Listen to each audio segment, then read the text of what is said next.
Good morning, folks. We just had a 4.3 in the Gulf of California, slightly above average. 4.5 in the Dominican is a little scarier. This region appears active this morning.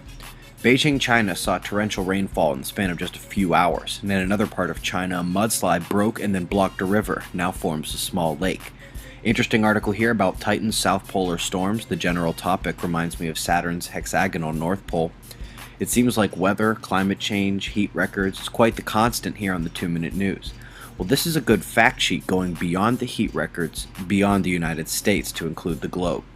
We had a gamma ray burst last night, and the Swift spacecraft indicates it came from way up north at the directional line of constellation Cepheus.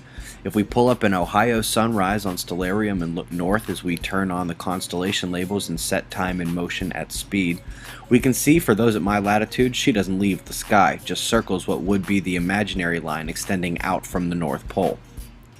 The Earth footprint is activated and updating again.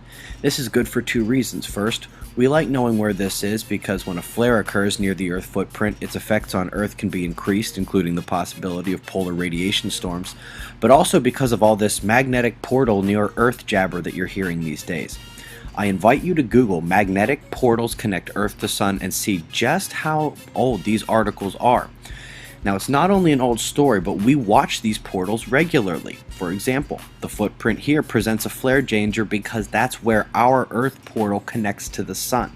Seen as the black and white lines here on the Enlil spiral, and yes, all solar system objects have these magnetic portals, a flare near that connection electrifies and intensifies the connection, which is why it's dangerous. Having a look at the Soho-Lascaux C3, looking at the Sun from the Earth, a sun-diving comet will be seen just below and to the right of the opaque disk blocking the Sun. Don't look too far down, it starts near the middle of the screen and goes up towards the Sun. Something else interesting, a bunch of you noticed this yesterday, we have 6 objects that are not moving on Soho. I wouldn't get too worried, these look like space dust or sensor error, maybe from those big flares last week, but you will probably see a lot of UFO videos on this today. Solar wind speed, the yellow, has been steadily rising for a day. We are in a minor coronal hole stream from that tiny dark hole turning away from us up there. I wasn't even sure that'd be geo-effective. Well, here's 11520, and she's not put out any major flares and is just kind of biding her time right now, morphing slowly. But she is dangerous. If you remember, the blue and red close together here is our delta spot. NOAA has labeled it as well.